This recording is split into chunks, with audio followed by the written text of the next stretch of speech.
자, 오늘은 우리 룻기 2장 8절에서 13절까지 있는 말씀을 통해서 하나님께서 준비하신 은혜의 통로로 나아가라, 하나님께서 준비하신 은혜의 통로로 나아가라 라는 제목으로 오늘 우리 하나님의 말씀을 함께 나누도록 하겠습니다. 사랑하는 여러분, 우리의 인생과 삶을 살아갈 때 가장 힘든 시간이 언제일까요? 뭔가 앞에 풀어나가기 버겁고 힘든 숙제가 있을 때 가장 힘들까요? 아니면 나를 힘들게 만드는 누군가가 있을 때 그때가 가장 우리가 힘들까요? 때로는 내 힘으로 하기 어려운 여러 가지 문제들이 첩첩산중처럼 놓여져 있을 때, 쉴 틈도 없이 너무나도 바빠서 여유가 없을 때, 그러한 때가 우리의 인생과 삶 가운데서 가장 힘든 순간일까요? 아마도 사람에게 있어서 가장 힘든 때, 가장 힘든 순간이 있다면요, 바로 소망을 잃어버린 시간이라고 할 수 있을 것 같습니다. 그렇습니다. 우리가 몸이 아무리 힘들어도요, 소망과 비전이 있는 사람은 그 힘듦을 이겨내지만요, 아무리 편안하고 모든 것을 갖추고 있는 자리에 머무르고 있을지라도 소망을 잃어버린 사람은요, 그 모든 하루하루의 시간이 무의미하고 또 어제나 오늘이나 내일이나 기대가 없고 인생과 삶이 매일과 같이 똑같은, 어쩌면 모든 일에 어려움이 있는 것 때문에가 아니라 소망이 없는 것 때문에 어찌 보면 지옥과 같은 비극적인 인생과 삶을 살아나갈 수밖에 없을 것입니다. 그렇습니다. 이 시대 가운데서도 과거에 비해서 부유하고 풍요하고 당장에 먹을 때거리들 걱정하며 염려하며 살지 않을 수 있음에도 불구하고 오히려 과거보다 더 절망하고 더 낙심하고 더 고통하면서 살아가는 사람들이 있다면 그 이유가 무엇이겠습니까? 소망을 잃어버렸기 때문에, 기대를 잃어버렸기 때문에 그와 같은 탄식으로 살아가게 되는 것이죠. 오늘 본문 룻기 1장에는요, 바로 나오미라고 하는 그 탄식 속에 머무르고 있는 한 여인을 우리는 발견하게 됩니다. 이 여인은 하나님 앞에서 하나님의 백성으로 베들레헴에서 그 특별히 나오미라는 이름을 가지고 태어났던 여인이었어요. 부모님은요, 이 여자아이에게요, 나오미라는 이름을 주었습니다. 나오미라는 이름의 뜻은요, 기쁨, 희락이라고 하는 뜻이에요. 앞으로의 너의 인생은 희락과 기쁨으로, 하나님이 주시는 그 기쁨으로 충만한 인생을 살아라 라고 하는 부모의 기대를 담은 이름으로 나오미라 라고 하는 이름으로 이름 지어진 여인이었어요. 그런데 이 여인이요, 한 자신이 원치 않고 그리고 주관할 수 없는 흉년이 찾아왔을 때 이 여인의 하나의 선택, 바로 모압으로 떠나가야겠다, 모압으로 피신해야겠다, 모압에 머물러야겠다라고 하는 이 하나의 선택 속에서 그의 인생이 무너져 내리기 시작했습니다. 자신의 가족들을 떠나보내고 여인 한 몸 가지고 이제 아무것도 소유한 것도 없고 가진 것도 없는 정말로 빈털털의 인생이 된 것, 더 이상 일어날 힘도 없고 새로운 것을 출발할 수 있는 능력과 의지도 잃어버린 그 인생. 그래서요, 이 나오미는 자신의 인생을 이렇게 정리합니다. 말하라, 마라. 이 마라가 히브리어로 무슨 뜻이냐? 쓴 물이라는 뜻입니다. 쓰다라고 하는 것입니다. 그렇습니다. 나오미에게 있어서 자신의 인생은 쓰디 쓴 인생이었습니다. 삼키기 어려울 만큼 쓰디 쓴 인생이라고 자신의 인생을 정의하고 있었다는 거예요. 특별히 이 나오미는요, 그 가운데서 하나님의 회복해 하신다는 소식을 듣습니다.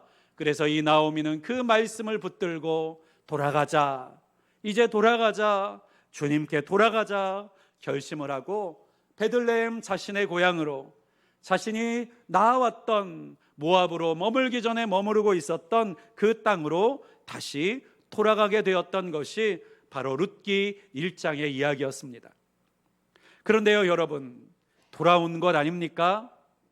돌아왔으면 된 것 아닙니까? 그런데 여러분, 오늘 룻기의 이야기를 잘 살펴보면요, 돌아왔지만요 달라진 것이 없어요.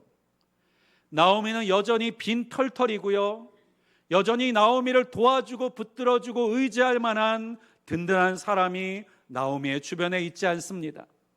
하루하루 때거리들을 챙겨 나아가는 것만으로도 막막해 보이는 인생. 돌아왔지만 땅도 없어요, 재물도 없어요, 살만한 마땅한 방법도 없어요.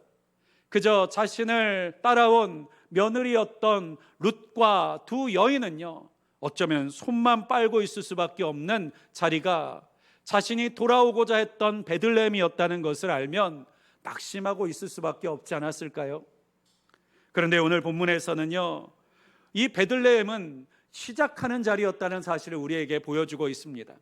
여러분, 우리는요 죄인이었다는 사실을 망각한 채 회개하기만 하면 내게 복을 달라고 우리가 하나님께 요구할 때가 있어요. 하나님, 저 예수 믿었잖아요, 회개했잖아요, 그러니까 나에게 부자 되게 해주세요. 내 인생과 삶의 모든 일에 풍성하게 해주세요. 형통하게 해주세요. 여러분, 이것은 맞는 말인 것 같지만요 맞지 않는 말입니다. 여러분, 베들레헴은요 다시 출발점으로 돌아왔을 뿐입니다. 모압이라는 이방의 땅에서요 돌이켜 회개하고 돌아온 것은요, 내가 원래 시작하고 출발해야 될 그 자리, 다시 제자리로 돌아온 것뿐이에요. 그런데 우리는 신앙생활 가운데 종종 착각합니다. 그저 제자리에 돌아왔을 뿐인데 복을 달라고 할 때가 있어요. 그저 제자리에 돌아왔을 뿐인데 축복해 달라고 요구할 때가 있어요. 여러분, 우리가 제자리에 있을 뿐이지 그 제자리에서 무엇한 게 있습니까? 하나님 앞에 무엇 순종한 거 있습니까? 돌이킨 것 무엇 하나 있습니까? 여러분, 베들레헴으로 돌아왔지만 아무것도 없었어요. 그러면요, 하나님의 주시는 축복과 은혜는 무엇으로부터 시작될까요? 오늘 그것을 룻기 2장에서 우리에게 보여주고 있습니다. 회개한 사람은 어떻게 해야 되는지, 되돌아온 사람은 무엇을 해야 되는지를 오늘 룻기 2장에서 우리에게 말씀하고 계십니다. 특별히 룻기 2장에서는요, 무너진 집안을 다시 한번 세우시는 하나님의 은혜의 길을 우리에게 보여주고 있습니다. 그런데 중요한 것은 이 은혜는요, 마치 하늘에서 내려오는 만나처럼요, 그냥 하늘에서 양식이 떨어지는 방식으로 임한 것이 아니었다는 거예요. 그저 가만히 집안에서 있었더니 사람들이 와서 이것 저것 가져다 주면서 먹고 살 수 있게, 일어날 수 있게 만들어 주었던 것이 아니었다는 것이에요. 그와 같은 가볍고 간단한 해피엔딩이 아니었다는 것입니다. 특별히 이스라엘 땅에는 율법으로요, 가난한 자와 과부와 나그네를 위한 하나님의 법이 한 가지 있었습니다. 그것은 무엇이었냐면요, 이스라엘 백성들이 추수를 할 때마다, 특별히 추수를 하는 밭에서는요, 모퉁이에 있는 곡식들이나 수확물들을 거두지 말고 그대로 밭에 내버려 둬야 되는 것과, 또 추수를 하는 과정에서 떨어진 나달들을요 다시 굽혀서 줍지 말아야 될 것에 대한 율법이 있었다는 거예요. 여러분, 아깝지 않겠습니까? 여러분, 예전에도 우리가 논이 사각형 반듯하지 않으면요 항상 모퉁이들이 남지 않겠습니까? 그런데 율법은요, 그 모퉁이는요 추수하지 말고 내버려 두라는 것입니다. 누구를 위해서요? 가난한 자와 과부와 그리고 나그네들을 위해서요. 그리고 나달이 떨어지지 않겠습니까? 지금은 기계로 아주 탈탈탈탈 한 개도 떨어뜨리지 않고 다 털어내지만요, 옛날에 낫이나 도구를 가지고 벼를 베는 때에는요, 원튼 원치 않든요 몇몇 나달들이 계속해서 떨어지는 일들이 있었을 것입니다. 그런데 그와 같은 것을요 바닥에 굽혀서 일일이 하나하나 다 거두어내지 말라는 율법이 있었다는 거예요. 여러분, 이것이 무슨 의미입니까? 바로 우리가 거둘 것에 대해서 바로 가난한 자들과 또 과부들과 나그네와 같이 사업이 없는 사람들, 그리고 자신들의 지경이 없는 사람들, 자신들에게 맡겨진 땅이 없는 사람들을 위하여서 그들이 먹을 수 있도록, 그들이 연명할 수 있는 것들을 남겨두라라고 하는 말씀을 우리에게 들려주고 계시는 거예요. 지금의 우리의 삶 가운데서는 무엇을 말하는 것일까요? 우리가 한 달 동안, 때로는 한 해 동안 수입을 얻고 번 것이 있다면요, 그것을 다 우리 자신의 소비함을 위해서 다 쓰는 것이 아니라 이러한 이들을 위해서 남겨둔 물질, 남겨둔 재물들이 있도록 하셨던 것이 바로 이 율법의 명령이었다라고 하는 것입니다. 그래서요, 지금도 경건한 유대인들 중에서는요, 11조를 하나님께 드리는 것 외에도요, 바로 가난한 자들을 구제하기 위한 10분의 1을 떼는 사람들이 있다고 해요. 바로 이 율법을 지켜 나아가는 하나의 실천, 하나의 방법인 것입니다. 그래서요, 이것을 하나님께서는요, 하나님의 율법의 마음을 담은 헤세드라고 표현합니다.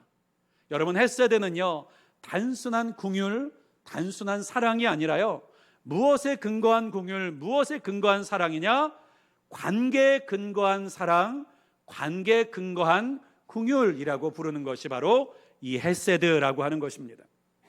그러니까요, 그 사람이 나에게 무언가를 잘 해주어서 내가 그 사람에게 베푸는 것이 아니고, 그 사람을 향해서 내가 감정적으로 움직이고 마음이 동하여서 도와주는 것이 아니라 그 관계 때문에 도와주는 것이에요. 이스라엘 백성에게 있어서는 이 가난한 자들과 과부와 나그네들을 돕는 이유는 무엇이겠습니까? 하나님 안에서 한 형제요, 한 공동체이기 때문에 도왔다는 거예요. 또한 이 헤세드는 어디까지 미치게 됩니까? 원수를 사랑하는 데까지 미치게 됩니다. 그러면 이 헤세드는요, 그 사람 때문에 하는 사랑입니까? 아닙니다.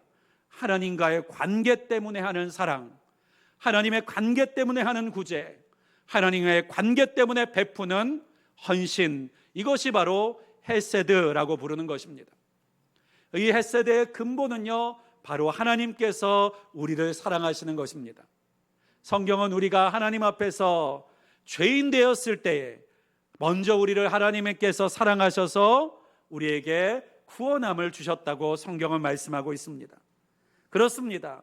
하나님은 우리가 잘하면 구원해 줄게, 너희가 무언가를 나에게 공로를 쌓으면 내가 너에게 이와 같은 것을 줄게 라고 이야기하셨던 것이 아니라, 가장 먼저 예수 그리스도 안에서 하나님의 자녀가 되게 하시고, 그 자녀됨이 왜 중요하냐? 그 자녀됨의 관계 때문에 우리를 구원하시고, 우리를 축복하시고, 우리를 포기하지 않으시고, 우리를 놓지 않으시는 이 헤세드를 지금도 우리에게 베풀어 주시고 이어나가고 계시다라고 하는 것입니다. 그렇습니다. 오늘 이 룻기 2장에 나오는 이삭을 줍는 이야기는요, 바로 이 하나님께서 베풀어 두신 은혜의 자리다라고 할 수 있습니다. 가난한 자에게, 무너지는 자에게 그의 삶과 그의 생활을 포기하지 않을 수 있도록 하나님께서 준비하여 두신 작은 것, 그리고 연명할 수 있는, 그리고 일으켜 세울 수 있는 밭, 은혜의 밭, 은혜의 통로가 바로 이 이삭 줍기 하는 일이었다라고 하는 것이에요. 그런데요, 여러분, 이 일을 오늘 본문에 있는 이야기를 보면요, 나오미는 가지 않고 룻은 가고 있는 것을 우리가 볼 수 있습니다. 오늘 2절에 있는 말씀에 보니까요, 모압 여인 룻이 나오미에게 이르되 원하건대 내가 밭으로 가서 내가 누구에게 은혜를 입으면 그를 따라서 이삭을 줍겠나이다 하니, 나오미가 그에게 이르되 내 따라 갈지어다 하매. 여러분, 나오미는요, 왜 함께 가지 않았을까요? 성경에는 명확하게 기록되어 있지 않지만, 첫 번째는요, 나이가 너무 많았던 것일까라고 하는 생각을 해볼 수 있을 것 같습니다. 그런데 성경의 나오미의 모습을 보면요, 이 룻에게 조언해주고 가르쳐주고 어드바이스하는 것을 보면요, 참 정신이 맑고 분명한 것 같아요. 그리고 성경의 어디에도 나오미가 연로하였다, 늙었다라고 하는 이야기를 하는 법이 없습니다. 두 번째, 그렇다면 이삭 줍기는요, 힘든 일이었기 때문일까요? 그럴 수도 있을 것 같습니다. 오늘 우리가 7절에 있는 말씀에 보면 룻이 이 이삭을 지우러 갔을 때 하던 일들이 만만치가 않은 일이었던 것 같아요. 아침부터 중간에 잠깐 집에 갔다 와서 쉬는 시간을 제외하고는요, 하루 종일 그 땡볕의 밭 가운데서 하루 종일 허리를 굽힌 채 나달들을 주워 나아가는 수고를 하고 있습니다. 먹을 것이 없으니까요. 이것마저 하지 않으면 굶을 수밖에 없으니까요. 그 일을 하루 종일 하고 있는 것이에요. 아마도 여러분 농사일을 해보신 분들은 조금 아실지 모르겠습니다. 저는 농사를 전문적으로 해본 적은 없지만 농사를 도운 적은 있는데요. 그 중에 제일 힘들었던 것이 모내기였던 것 같습니다. 요즘에는 기계로 많이 심잖아요. 근데 저 학생 때만 해도요, 이 농촌 활동을 가면 꼭 모심기를 시키셨어요. 그런데요, 이게요, 허리를 기역자로 굽히고 모를 계속 심는데, 이게 안 해야 되는 일을 해서 그런 건지 모르지만요, 한 20-30분만 하면요 허리가 끊어질 것 같습니다. 그런데 여러분, 하루 종일 이 나잣을 하나하나 찝어내기 위해서 허리를 굽힌 채 그 밭을 돌아다닐 때 정말 허리가 얼마나 힘들었을까요? 끊어질 만큼 아프고 고달프지 않았을까요? 그래서 어쩌면 나오미가 그 일을 하지 않았을지도 모르겠습니다.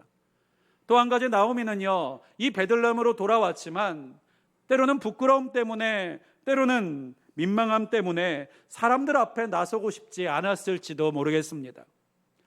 어찌 보면요, 이 나오미가 베들레헴에 있을 때는 남부럽지 않게 살다가 이 모압이라는 곳에서 실패하고 돌아오고 나니까 손에 아무것도 없고 자신이 의지하던 가족들도 없으니까요, 다른 사람들 앞에 부끄러움, 때로는 상실감 때문에 나서지 못하고 있었기에 이 이삭을 줍는 자리로 나아가지 못했을지도 모르겠어요. 그러나 반면 룻은요, 적극적이었습니다. 하나님께서 준비해 두신 그 은혜의 자리를요, 피곤하다, 힘들다, 고달프다 이야기하면서 정말로 피하고 싶어 하는 것이 아니라 적극적으로 나아가는 모습을 오늘 본문에 있는 말씀을 통해서 우리는 2절에서도 발견할 수가 있습니다. 그렇습니다. 하나님께서 열어두신 은혜의 자리였지만 그 자리는 결코 화려한 자리가 아니었습니다. 편하고 쉬운 자리도 아니었습니다. 낮고 초라한 자리였습니다. 누군가의 밭에서 자신을 낮추고 숙여 떨어뜨려 놓은 이삭들을 주워 나아가는 자리였습니다. 효율적인 자리처럼 보이지 않는 자리였습니다. 그러나 그 자리가 하나님께서 자신과 같은 사람을 위해서 준비해 놓으신 은혜의 자리라는 사실을 굳게 붙들고 룻은 그 자리로 나아갔더라라고 하는 것이에요. 사랑하는 여러분, 하나님께서는 우리에게도 이와 같은 은혜의 자리들, 은혜의 통로들을 우리에게 맡겨 놓으셨다는 사실을 여러분 꼭 믿으실 수 있기를 간절히 소망합니다. 여러분, 기도하는 것이 은혜의 자리인 줄 믿으시길 바랍니다. 말씀을 묵상하며 붙드는 것이 은혜의 자리인 줄 믿으시길 바랍니다. 우리가 예배하는 예배의 자리가 은혜의 자리인 줄 믿으시길 바랍니다.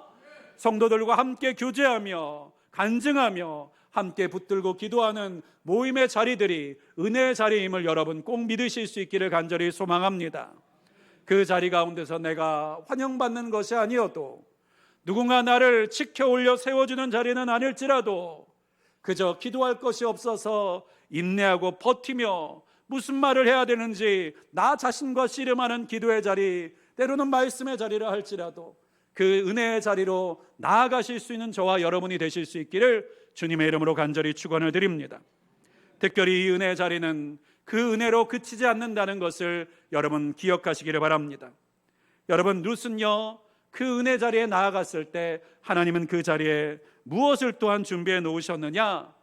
하루 한 끼 먹을 그 이삭, 그 나달들만이 아니라 보아스라고 하는 사람을 준비해 두셨다라고 하는 것입니다.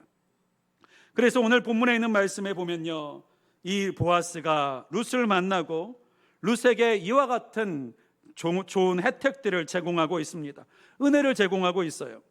성경에 보면 내 딸아 들으라, 이삭을 주러 다른 밭으로 가지 말며 여기서 떠나지 말고 나의 소녀들과 함께 있으라. 여러분, 보아스가 룻과 무슨 상관이 있다고 이와 같은 은혜를 베풀고 있는 것일까요? 저 어렸을 때 저 주일학교 중학교 때 선생님이 한 말이 전 아직까지도 잊혀지지 않고 있는데요. 그게 뭐였느냐?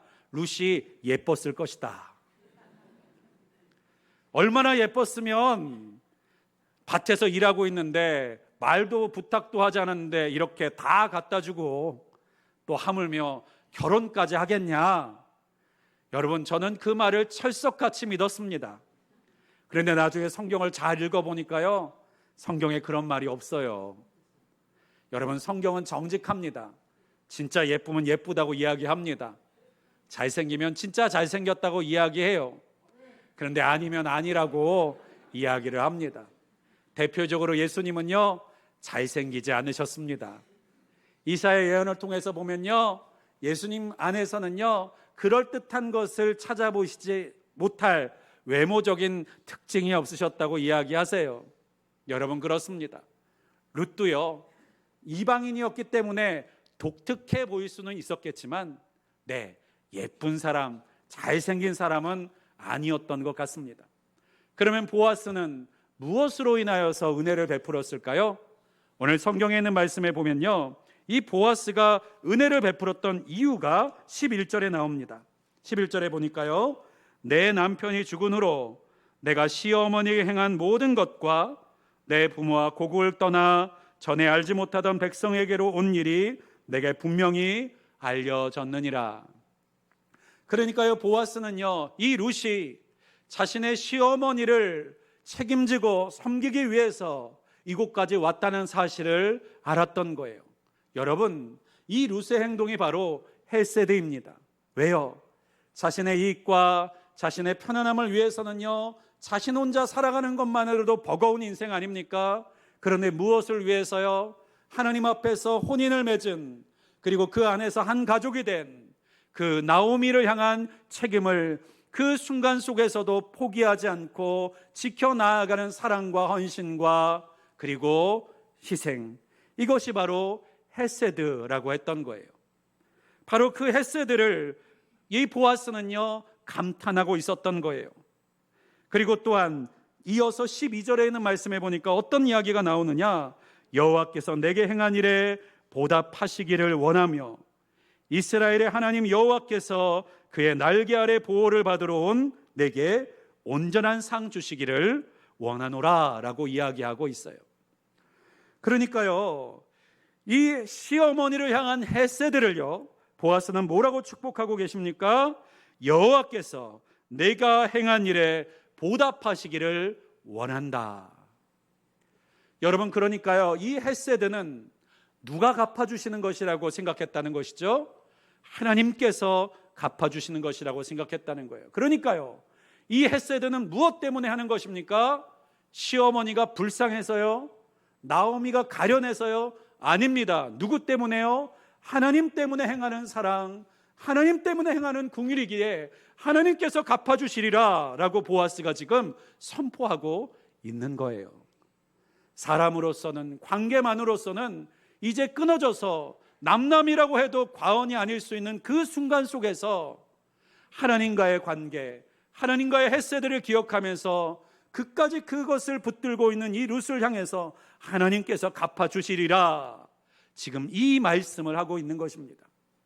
여러분, 특별히 성경 가운데서는요, 가난한 자에게 베풀고 나누어주는 것을요, 하나님께서 꾸시는 것이다. 꾼다는 말이 무엇이죠? 하나님께서 빌리시는 것이다 라는 성구들이 있습니다. 여러분, 그러니까요, 우리가 가난한 자를 도와주는 것도요, 단순히 불쌍해서, 단순히 동정해서, 단순히 그냥 내 마음이 편치 않아서 여러분 도와주는 것도 할 수 있습니다.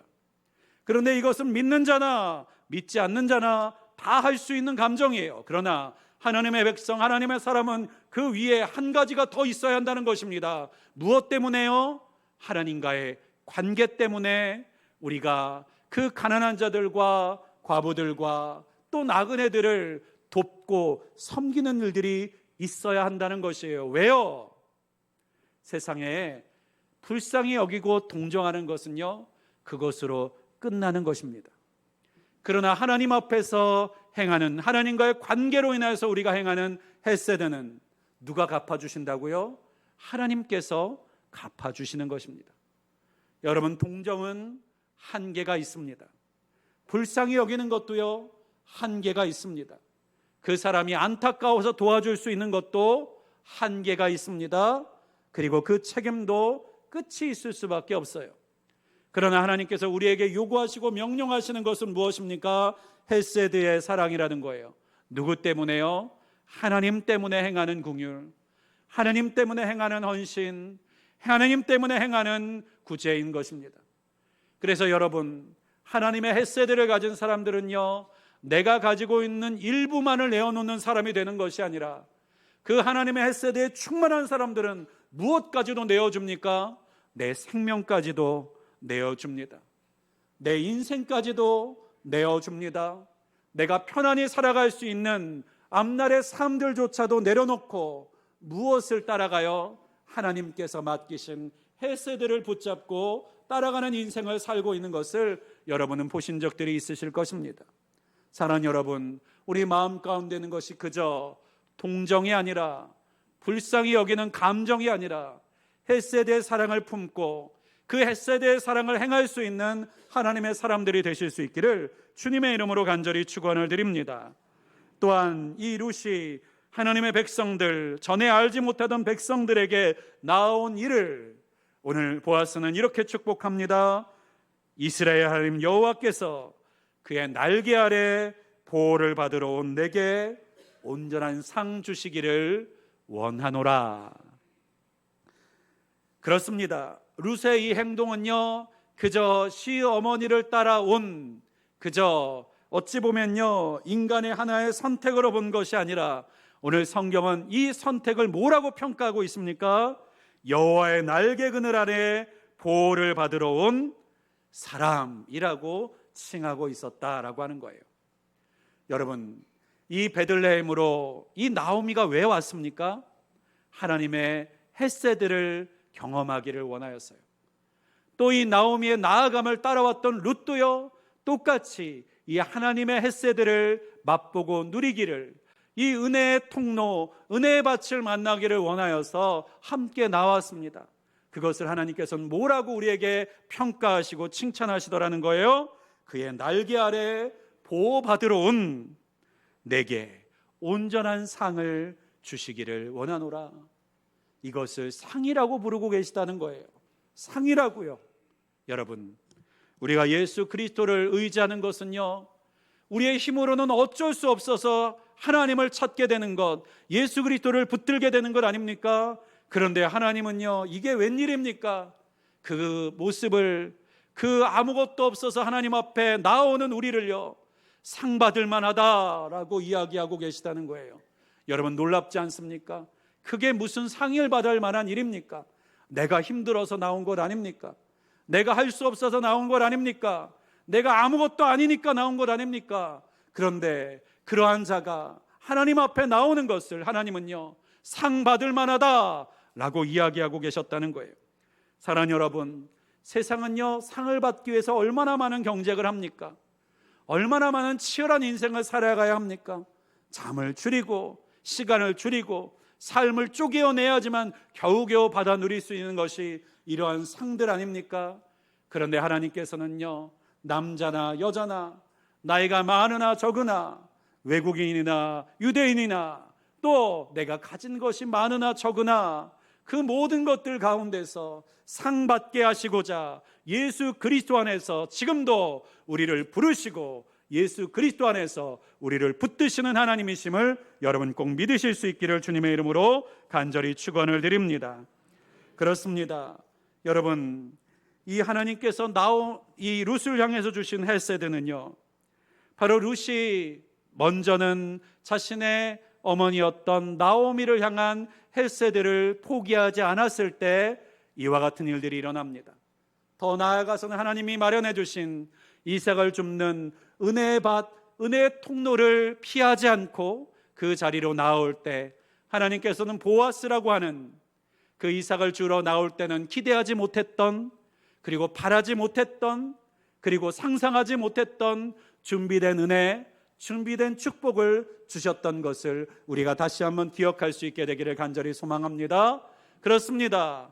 우리는 하나님의 은혜의 보좌 앞에 나올 때, 은혜의 밭을 향해서 나아갈 때 우리가 기대하는 것은 그저 마음의 평안일 수 있어요. 그저 내 마음 가운데는 아픈 마음들이 위로받기 위한 것만일 수도 있어요. 그러나 그 은혜의 밭, 은혜의 통로로 나오는 사람들은요, 하나님께서 우리가 기대하던 것보다 더 크고 우리가 상상하는 것보다 더 아름다운 것들을 그 헷세대의 사랑 안에서 부어주시는 하나님이심을 여러분 꼭 기대하실 수 있기를 주님의 이름으로 간절히 축원을 드립니다. 더 나아가서 하나님께서는 우리의 헷세대를 기억하고 계십니다. 보아스가 룻이 행했던 헷세대를 기억하여 은혜를 베풀기를 원했던 것처럼, 여러분 사도행전에 보면요, 고넬료라고 하는 이방의 백부장이 있어요. 이 고넬료라는 사람을 성경에 보면요, 어떤 사람이었느냐, 하나님을 경외하는 사람이었고 동시에 구제하는 사람이었다고 말합니다. 불쌍히 여기는 이 마음을 가지고 헷세대를 베풀고 있었다는 거예요. 단순한 불쌍함이 아니라 내가 하나님을 경외하니까 그 하나님의 백성, 그 내가 지배층인, 지배하는 대상들인 이 유대인들에게 긍휼과 은혜를 베풀던 사람이 바로 이 고넬료였다는 거예요. 그런데 그 헷세대의 사랑 앞에서 하나님은요, 어떠한 일들을 행하십니까? 바로 사도 베드로를 보내셔서 그와 그 집안이 예수 그리스도를 믿고 구원받은 가정으로, 구원받은 백성으로 만들어 나아가시는 것을 여러분 다시 한번 떠올려 보실 수 있기를 주님의 이름으로 간절히 축원을 드립니다. 사랑하는 여러분, 하나님 앞에서 우리가 이미 받은 것이 있어서 베푸는 그러한 긍휼과 구제가 아니라 하나님의 불쌍히 여김과 긍휼히 여기심을 기대하며 베푸는 헷세대의 인생을 사시는 저와 여러분이 되시기를 주님의 이름으로 축복합니다. 그래서 예수님께서도 우리에게 산상수훈에 말씀하지 않으십니까? 긍휼히 여기는 자는 어떻게 받을 것이라고요? 긍휼히 여김을 받을 것임이니라.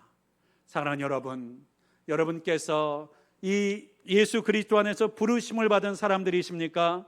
그 안에서 우리가 살아갈 때에 하나님과의 관계 속에서 우리에게 맡기신 사명, 우리 이웃들을 향해서 주님께서 빌리신 것을 나누어 주시는 사명, 헷세대의 사랑과 그리고 헷세대의 섬김으로 사시는 저와 여러분이 되시기를 주님의 이름으로 간절히 축원을 드립니다. 그것이 인간인 보아스도 발견하고 축복하고 싶었다면 하물며 하나님께서 우리를 축복해 주고 싶으시지 않겠습니까? 우리에게 은혜를 부어주고 싶으시지 않겠습니까? 다시 한번 우리를 일으켜 세우고 싶지 않으시겠습니까? 그 하나님의 마음을 우리가 헤아리며 우리의 인생과 삶 속에 하나님이 우리에게 맡겨주신 사명, 이 헷세대의 사랑과 그리고 이 헷세대의 베품을 날마다 이어나가는 저와 여러분이 되실 수 있기를 주님의 이름으로 간절히 축원을 드리겠습니다. 기도하겠습니다. 전능하시고 분명히 살아계신 하나님 감사합니다.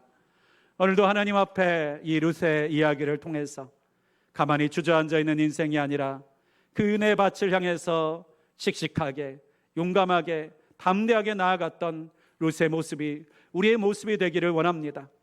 그저 인생과 삶에 무기력하게 주저앉아서 주님께서 다 해주시겠지 기대하고 바라기만 하고 있는 인생이 아니라 주님이 이미 준비해 놓으시고 마련해 놓으신 은혜의 자리로 힘껏 나아가는 하나님의 사람들이 되게 하여 주시고, 그 자리에서 하나님이 준비해 놓으신 우리가 미처 보지 못한 하나님의 놀라운 은혜를 받고 누리는 하나님의 사람들이 되게 하여 주시옵소서. 특별히 우리 늘빛교회가 날마다 하나님의 헷세대의 사랑을 베풀고 나누는 교회가 되기를 원합니다. 하나님, 그 헷세대의 사랑이 있는 곳에 주님의 마음이 있고 그 헷세대가 베풀어지는 곳에 주님의 시선이 있는 줄을 믿사오니 우리 늘빛교회와 귀한 성도들이 날마다 삶 속에서 하나님께서 빌려 사용하시는 이 헷세대의 사랑과 베풀미 있는 가정과 삶이 되게 하여 주시옵고, 또한 그 자리를 축복하시고 넘치게 하시는 하나님의 놀라운 역사들을 경험하는 하나님의 사람들이 되게 하여 주시옵소서. 예수 그리스도의 이름으로 간절히 기도하였습니다. 아멘.